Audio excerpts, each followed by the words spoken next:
Hello, friends. Joyous occasion today. This is the last lecture of this crazy semester. So I thought there would be no better way to end the lecture. And this is typically the last slide that I show of the entire class. But since I know how quickly YouTube views deteriorate in the first 30 seconds, I thought I would start with this little ditty here. So the Dunning-Kruger effect is entirely a real thing. And it basically shows us how our confidence in anything, crocheting, Bayesian statistics, changes as we progress from a novice to an expert. So my sincere hope is that we are somewhere over here. We started the class down here with flipping, essentially coin flipping. Then we progressed slowly through linear regression. Then we progressed slowly up to generalized linear models. We progressed even farther into zero inflated models and those mysterious counts. And now we're dealing with hierarchical multi-level models. So you're standing here at this precipice, having known, that's a stick figure, having learned a lot about Bayesian statistics, and the world is your oyster. But I sincerely also hope that as you gain more experience, there's just so much more to cover that we just couldn't cover.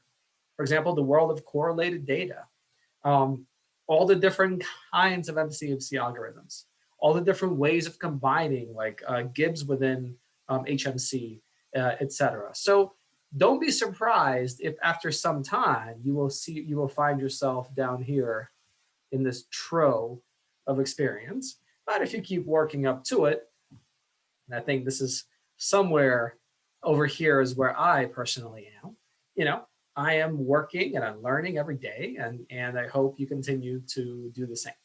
So with that all taken care of, we can now do some nice material to close out this semester. And I would like to come back to pooling and shrinkage. I know, funny word, pooling and shrinkage. So specifically, I want to kind of focus on these stratum-specific intercepts. And if you have no idea what I'm talking about, the last two lectures are pretty essential to understand anything on this slide. Really. So if you're a little behind, now is as good a time as any to watch the last two lectures on multi-level models. But I would like to talk about the stratum-specific intercepts. So we are in the case where we have just random intercepts, no random slopes. And then this stratum-specific intercept is then a weighted average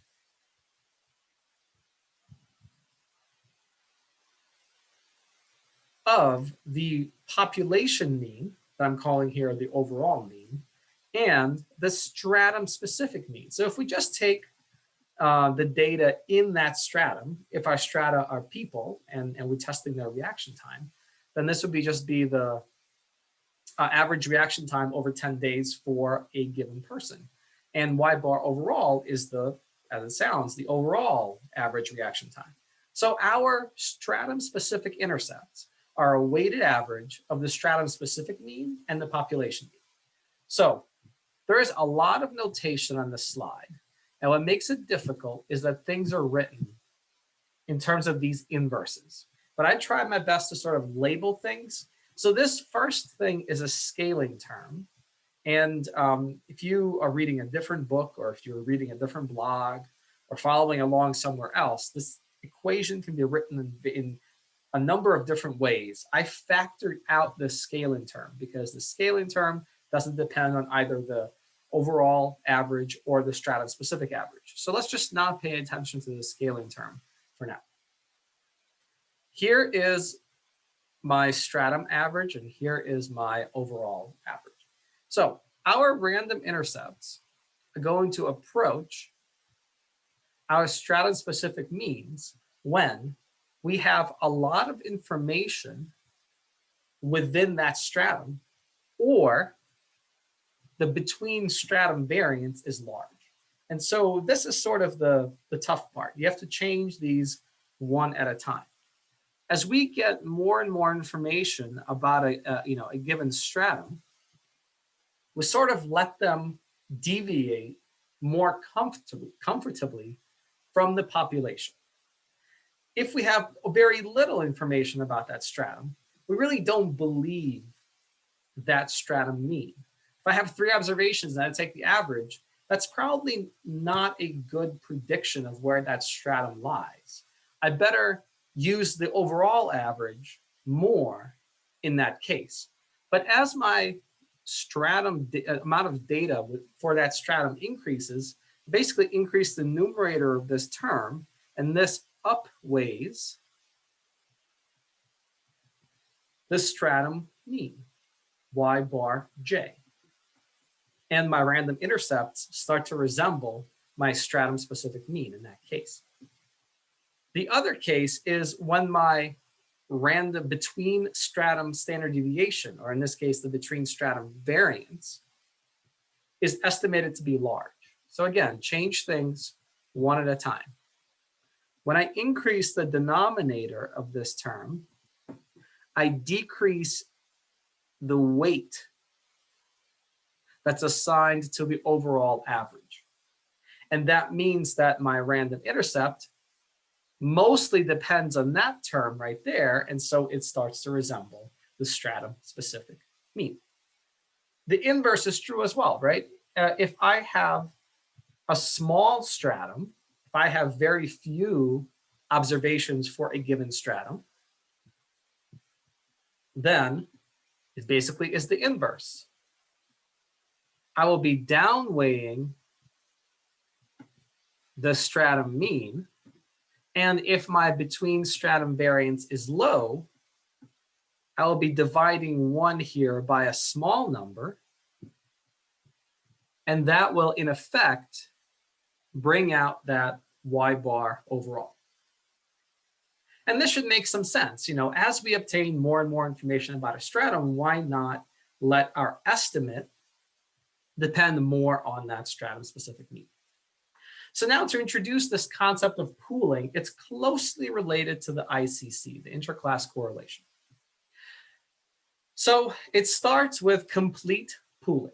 When we completely pool, we basically disregard the stratum. We say all strata are the same. There's no difference between them. This basically ignores the variability between our stratum groups.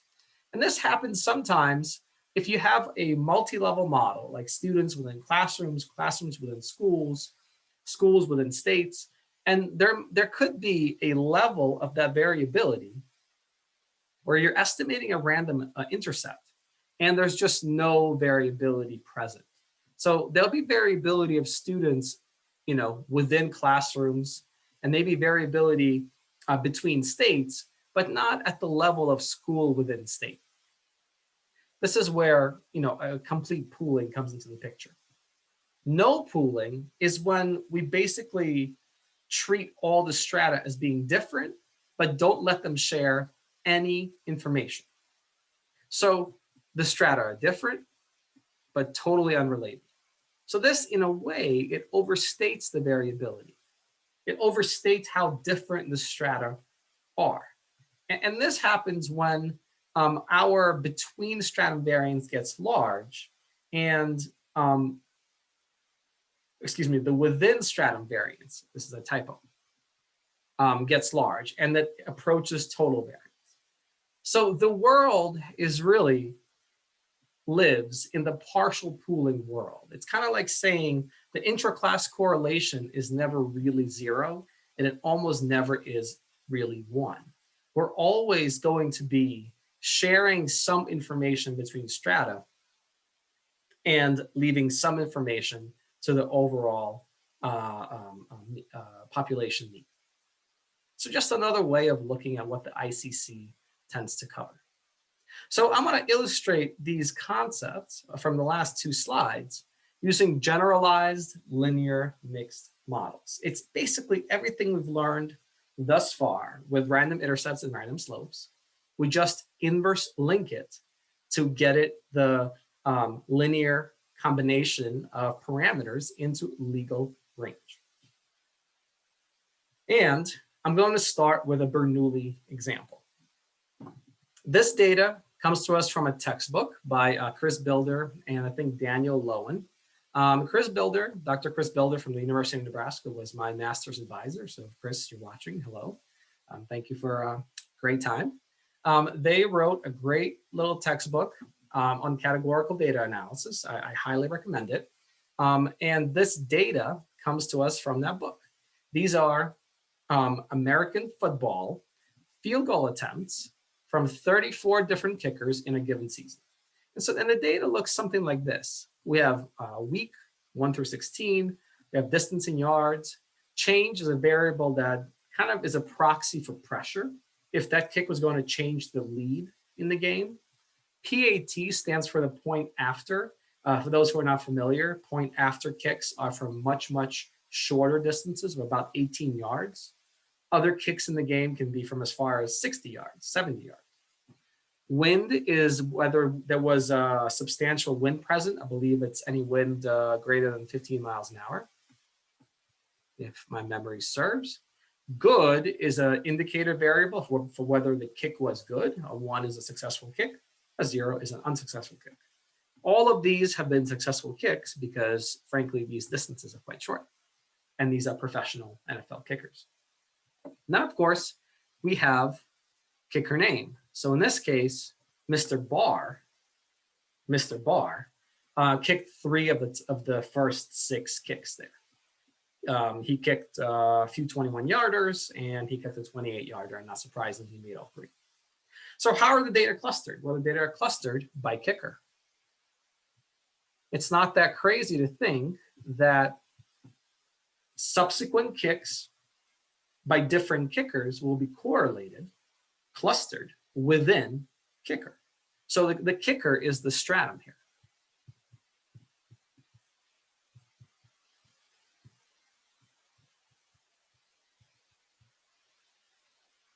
And I have 34 kickers. So those of you who are doing final projects have asked me if you can have a random intercept with like 4 strata. In theory, you could, but your prior will matter a great deal in that case. In my experience, and I've run some simulation studies on this, you start, the random effect standard deviation starts to be well estimated around the 8 level mark. So if you have a stratum variable with 8 different levels, for example, you're looking at house prices in 8 different neighborhoods. You're looking at highway safety in 8 different, across 8 different highways. The number of strata to sort of safely use the stratum as a random intercept and a random slope is about 8. But the more, the better. The extreme case, think about estimating a variance with just 2 different variables. The variance is then just the square difference between our two categories, right? So we want a better estimate of the variance than that. With 34, we get a pretty good estimate. With 8, it's barely okay. With 4, not really. So in a Bayesian world, our prior will be expected to dominate in that case. And so just set your prior very, very carefully. It's not never, never say never, just set your prior carefully. Know how to perform a prior predictive simulation. Do the old-timey rules about random effects make sense here? Remember that old-timey rules state that what we treat as a random intercept, we shouldn't be interested in these kickers themselves. We should be interested in generalizing what we learned from these kickers to the bigger population of kickers from which these guys came from. Absolutely, right? Yeah, of course. These are definitely a sample, though I would say it's hardly a random sample from the population of kickers. Even if you think of your population of professional NFL kickers, I think that the bar is pretty high for a position that's specialized. You just have to do one thing. You have to do it really well. So, yeah, sure. We could probably generalize this to a population. Just that population is going to be very, very narrow. For example, college kickers, and this brings me to this little number here. Their overall accuracy in this season was 88.6%. That's pretty good. That's very good. For those of you who don't know American football, there's about 11 guys who are trying to block the kick, right? Penalties are hard to save for a goalie, but NFL kicks, I don't know if they're harder, but there's a group of guys trying to block it. So 88.6% is a very, very good accuracy. So I think at the college level, or for example, the Canadian Football League, I don't think we can generalize what we learn from these professionals to still kickers that are very, very good, but not NFL level professional kickers. So the top here, you guys haven't seen, well, at least you've seen it in the GLM section. The bottom here, you would have seen just a few slides ago when we were dealing with our sleep example. There is my population mean. Here are my deviations that each kicker gets from that population mean. So here we have a kicker-specific random intercept. And then here I have various covariates. So I'm specifically saying I'm going to center and scale all the quantitative covariates, in this case, distance and week of the season of both quantitative. And the change in PAT and wind are all categorical. Remember, wind is a binary variable for was it very windy, was it not very windy. So just like before, my deviations, my kicker-specific deviations, this is the special sauce that every kicker has. You can think of it as a measure of ability. You can think of this as a measure of talent. After we adjust for everything that might affect the kick, UJ is something that the kicker brings to the table, either positive or negative, that either improves the numbers for that kicker relative to the population average or reduces that, the accuracy. These UJs come from the same normal distribution where the sigma U is estimated, and we've been putting a half normal distribution on the sigma U. I'm about to flip to R and show you the prior predictive simulation. These priors should look pretty familiar on the Logit scale. This is a Logit scale. 1.5 is flat on the probability scale. 1.5 on the Logit scale is flat on the probability scale. And we know that 1 is kind of a lot on the Logit scale. 2.5 is also a lot on the Logit scale. But as you will see, I had to set it at that much in order to even see any differences between the kickers. And that is because the overall accuracy was so damn high. Remember, probabilities are bounded. Probabilities are not like the normal distribution where it's unbounded. So for me to see the differences between kickers when the overall accuracy was this large, and I'm already up at the ceiling, I really needed to kick up this term to see those differences. Let me show you. Okay, so here is my data set. I have uploaded it to Wild Courses.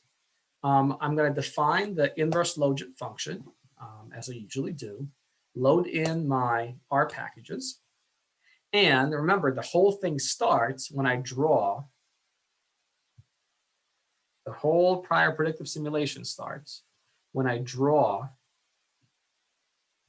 my first sample of that sigma U, the between kicker standard deviation on the Logit scale. So that's what we're going to do. I'm going to draw 500 of those samples from a half normal with sigma of 2.5. Just to be clear, these are going to be pretty small numbers, right? This is going to be on the Logit scale. So most of these numbers are going to be under 2. Remember that the average is about 80% of 2.5.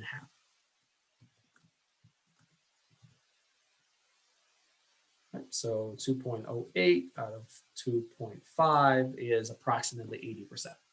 So my average sigma is about 2. 2 in the Logit scale is very reasonable. I almost never, using this prior, see sigma U's of over 6. Now I'm going to focus on 6 fictitious kickers. I'm going to draw a set of 6 random intercepts. These are these UJs, conditional on each sample of sigma u's. And I do that 500 times. And now I will draw my alpha and beta. So here I'm using distance, but once you transform a quantitative variable into a z-score, the units are the same. It's going to be between -3 and 3. 0 is the average. The question becomes, between weeks of the season and distance, which range of the z-scores do you observe? Do you observe -3? Do you observe 3? So once you center and scale, all these priors are very, very similar. So we center because we use z-scores as our covariates. Our alpha here, right, is just the reflects the average accuracy, because the average accuracy was 0.886. I take the logit of 0.886, and that's just about 2. And that is why I set this number at 2. All righty. And now I'm going to create 500 regression lines. Again, these are going to be, now I'm going to transform my regression lines using the inverse logit onto the probability scale. So I estimate on the logit scale, but we tend to observe when that kicker either succeeds or fails on the probability scale. And so I take this entire thing into the inverse logit right there on line 360. Here are my alphas and all of my set of each kicker's deviation from that alpha. And here is my effect of centered and scaled distance. So I will generate 500 of those regression lines per kicker, and I will have 6 different kickers. We'll take it a little bit of time to generate 3,000 regression lines, 500 times 6. And it is not coming. It's taken its sweet time, but it has finally arrived. So notice that we have a clustering of lines up near 1. And again, that is because we're dealing with professional kickers. It makes sense. We set that intercept to be quite large on the logit scale. On the probability scale, we're right up there. And so the differences between kickers, notice that I'm taking e to the power of uj. So this kicker number 1 is 20% better, 20% more accurate than the typical kicker. This kicker 4 is about 2% less accurate. And actually, this particular set, I hardly got any bad kickers. So let me regenerate. Let me regenerate my U's. Let me just regenerate everything to see if I can get some kickers that are far below that population sort of average. So I have a lot of kickers that are better, 21% better, 23% better, and I have 2 kickers that are just at the population average. But you see how difficult it is to see the difference between the kickers when we're up at the top right like that. So let me see if I do a little better here. And the remaining 4 panels must be on their way. All right. Okay, so here is a pretty, as good an example as we will get. So kicker number 5 is about 20% worse than the typical kicker. And comparing it to kicker number 3 is about 11% better. So you will notice, if you pay really close attention, those blue lines are much more dense at the top for kicker number 3 than kicker number 5, because kicker number 5 is not a very good kicker. In fact, I would question whether he would make it very long in the NFL. So the rest of these kickers, although there is between kicker variability, remember that standard deviation was 2.5. It's really hard to tell. We can play around. We can make it 5. But I don't think it will help, because we're just hitting that ceiling effect. On the logit scale, that U can be, in this case, it can certainly be +5 and -5. But once we inverse transform a 5 into the probability scale, we're basically at 1. So that's why it's not helping us that much to have a large sigma right there. Let's see what I get now. I just doubled the prior between kicker variance. This is the part that generates the kicker special sauce, that talent, natural God-given ability that the kickers will possess. All right, well, so we did get a kicker that is 56% better than the typical kicker. And yeah, but you know, yeah, okay, maybe their lines are just really up at the top there, just a dense blue. Compare that to this kicker 6, that is for 20% worse. But boy, guys, you see, this is, once we start to bound our scale, like we do with the logit, inverse logit transformed, we're now on the probability scale.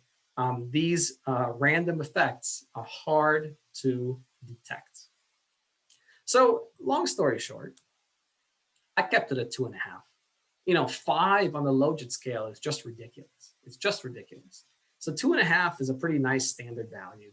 And that's what I ran with. Feel free to play around with the code if you'd like.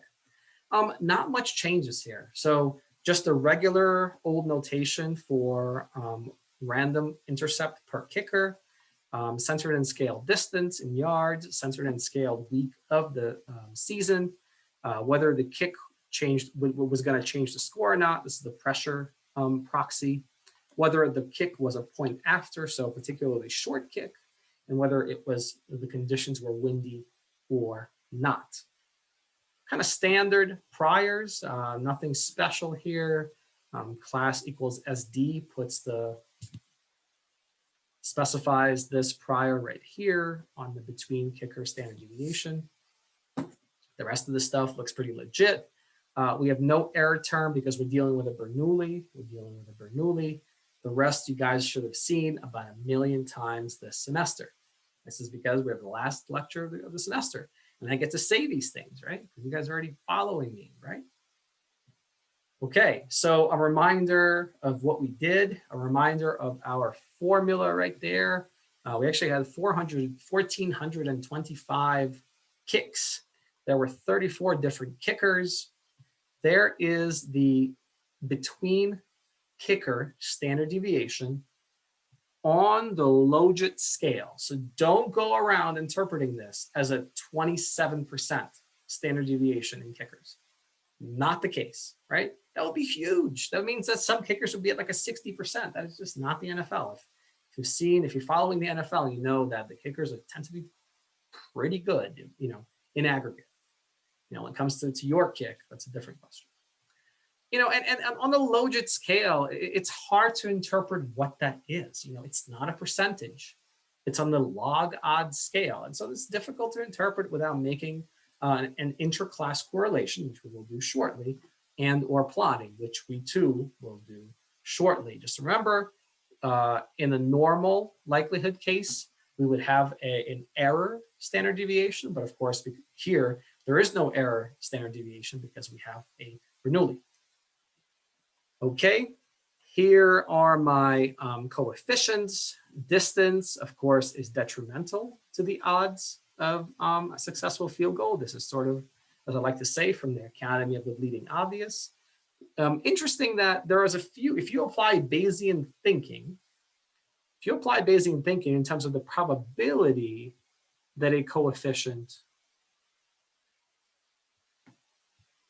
is, say, less than 0, then when we get to a week of the season and kind of the pressure variable change the score variable, that probability that of that negative impact on the kicker's accuracy is pretty large, although the 95% credible interval clearly contains 0. So how would you report this? You know, in papers, I've seen it all kinds of ways. There's nothing wrong with saying then the equal tail 95% credible interval did include 0, but the probability that for each additional week the kickers actually get less accurate was like 90%. Those are not disjoint statements. Those are actually you using the Bayesian juice of this analysis to its fullest. You're juicing every possible detail out of this analysis. Point after kicks, they come from just about 18 yards. The odds of a successful field goal jumps up tremendously, e to the 1.2 power, so about threefold. Wind, yeah, you know, this type of thinking only goes so far, but you know, pretty much 0 is a little bit more comfortably in the middle, a little bit more comfortably in the middle of that particular interval. So here I plot 34 different lines, one per kicker.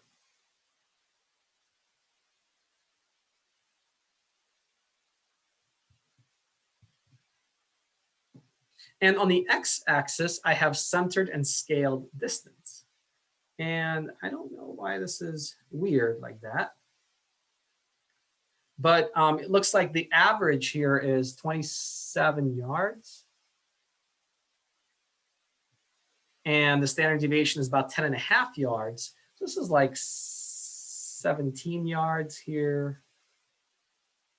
And this is like 37 yards here. So really, at 37 yards, all of our kickers are still at like the 80% mark. And under 37 yards, our kickers are all above the 80% mark. And look, there are no random slopes. Each one of those kickers, all 34 of those lines, have an equivalent coefficient with respect to distance. I promise. Each one of those 34 lines has an equivalent coefficient with respect to distance. The only thing that is different is their intercept. But again, because of this ceiling effect, it looks like the lines fan out and they're farther apart out here than over here. And that's not that crazy. You know, yeah, all the kickers, professional kickers, are going to hit 17-yard attempts. And there will be a little bit more variability when we get out into the 50, 60-yard range. Okay, so we just have to develop our intuition around these bounded dimensions. You know, we fit them out on the logit scale. Once we inverse logit transform, we run into these ceiling effects that make it look like there's a random slope in there, but there's not. Interclass correlation gets a little bit more complicated when we're dealing with Bernoulli and binomial distributions or Poisson distributions. It gets complicated because we don't have a measure of the error variance. The normal distribution has an error variance. The Bernoulli binomial, Poisson, negative binomial do not have an error variance. And so the equation for the interclass correlation is different. That's pi squared over 3 on the bottom. And this is the between stratum variance. In this case, it's the between kicker variance. So for my kicker example, 0.27 squared over 0.27 squared plus pi squared over 3 produces a measly ICC of only 2%. Now, is that 0? No, that is not 0. But compare that to the interclass correlation of a lecture ago, or 2 lectures ago, where in the sleep example, we had an interclass correlation of about 60%. So remember, interclass correlation is a measure of how correlated observations are within stratum. So these attempts are virtually independent within kicker. So it doesn't matter, right? Kicker doesn't matter. That's the finding. Kicker doesn't matter. Kickers, NFL professional kickers are interchangeable, you know, in aggregate. Once you account for how far away the kick is, once you account for what point in the season you are, once you account for a few other variables, who is taking the kick, as long as they are from this population of professional NFL kickers, it doesn't matter, right? Interclass correlation is 0.02.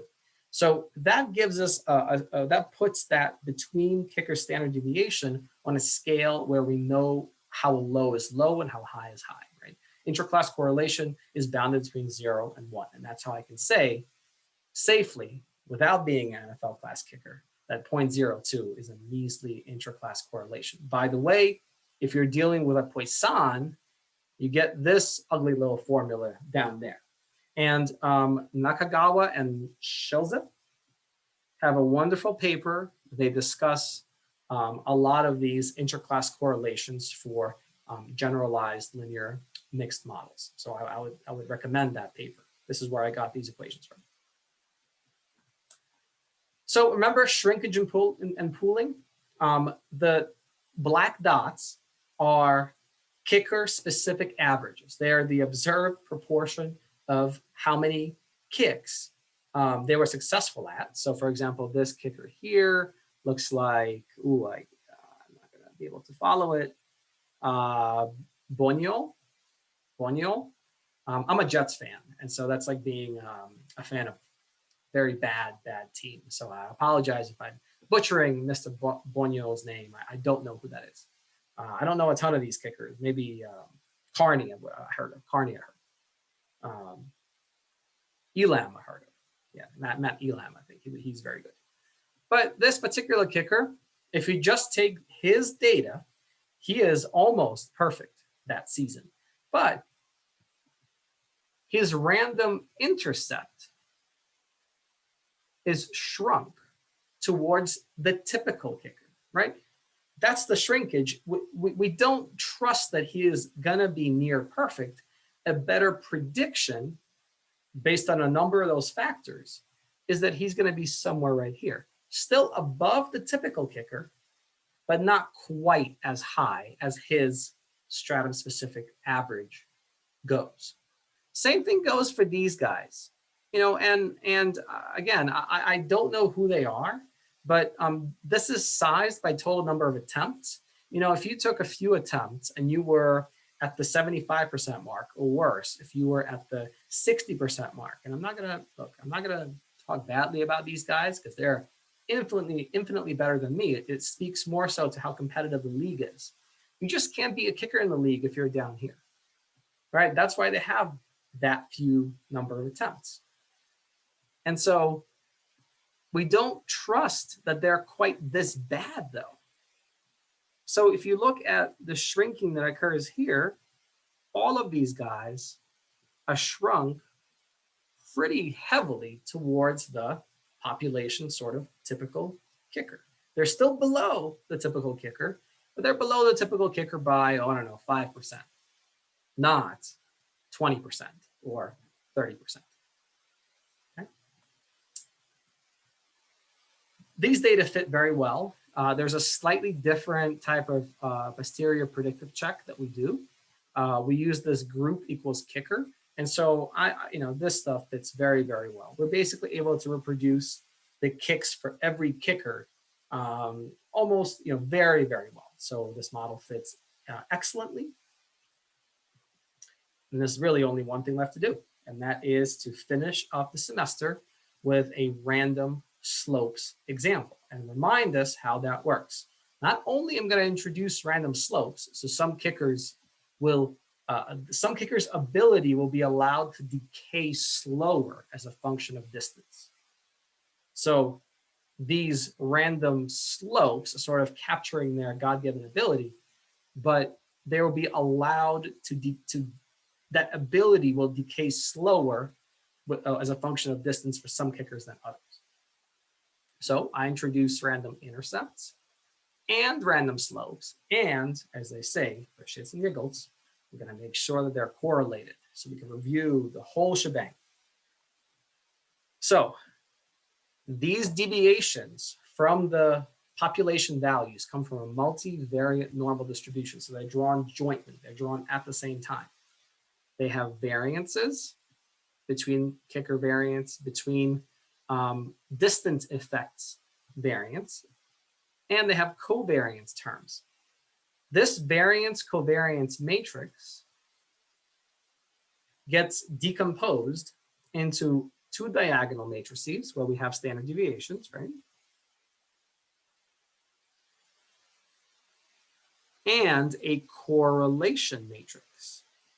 And just like we did last time in the last lecture, I'm going to put a distribution on the entire correlation matrix. Now, in this case, I'm only introducing a single new parameter, the correlation between the intercept and the slope. But in the case where I, for example, were to allow how durable the kicker is, right? The effect of weak to also vary by kicker, then I would need to allow for another two correlation terms. But for now, we have just one correlation term. That entire correlation matrix gets that LKJ distribution. LKJ1 is uninformative. That means that all 2x2 correlation matrices are a priori equally likely. I have the same distribution for the between intercept standard deviation and the between slope standard deviation. That's probably a little lazy, but we're up at that top of that. We're up at the ceiling. We're really running into that ceiling effect due to the probabilities. And, you know, I'm going to stick to it. If you wanted to play around, you would probably make the between slope standard deviation a little bit less variable. The rest of the priors look the same. The code you should find very familiar, right? Here is the one is implicit, right? So this is a random slope with respect to distance and the random intercept. We just have one of these lines, which means we correlate the random intercepts and the random slopes. Here is the LKJ1 prior for that correlation matrix, no matter how big or small it is. In this case, it's just a 2x2. 2x2 because we have one intercept, one random intercept, and one random slope. Excuse me. I can get away, in this case, I think, with setting the same prior for the random intercepts and the random slopes. For the normal case, we could not. For the normal case, we could not. But because we're in that bounded, we have a bounded response variable, we can often get away with it. And we run the model. So we finally broke no U-turn Hamiltonian Monte Carlo. We have one divergent transition. Pop quiz, what's a divergent transition? So remember, Hamiltonian Monte Carlo produces those trajectories by simulating how a particle would move in frictionless space. If you have no idea what I'm talking about, watch the lecture on HMCs. These trajectories are, in theory, perfectly continuous. But for a computer to approximate them, we need to use discrete segments. These discrete segments have step sizes. And when these step sizes are not large enough, we deviate. The approximation of the trajectory diverges. It deviates from the surface of negative log posterior. And we basically get a warning that one of the trajectories, one of the 6,000 post warm-up trajectories was iffy. One I can live with. One transition, divergent transition, one little simulated trajectory out of 6,000 being messed up is not a problem, even if that value was 10. And I can't remember the last time I ran one of these models, one of the things I'm doing, and I came out with 10 divergent transitions. You know, this might piss me off enough that I might go back here and change this adapt delta, which is our target acceptance rate. I might increase it to like 0.9, just so I don't get any red text pissing me off, you know, getting in the way. But I wanted to keep this to remind us what a divergent transition was and to show you that 1 out of 6,000, not a big problem. Okay. Between kicker intercept standard deviation, between kicker slope standard deviation, notice it is even smaller. There is no significant correlation between intercepts and slopes. And I think that reason is because it's already built in.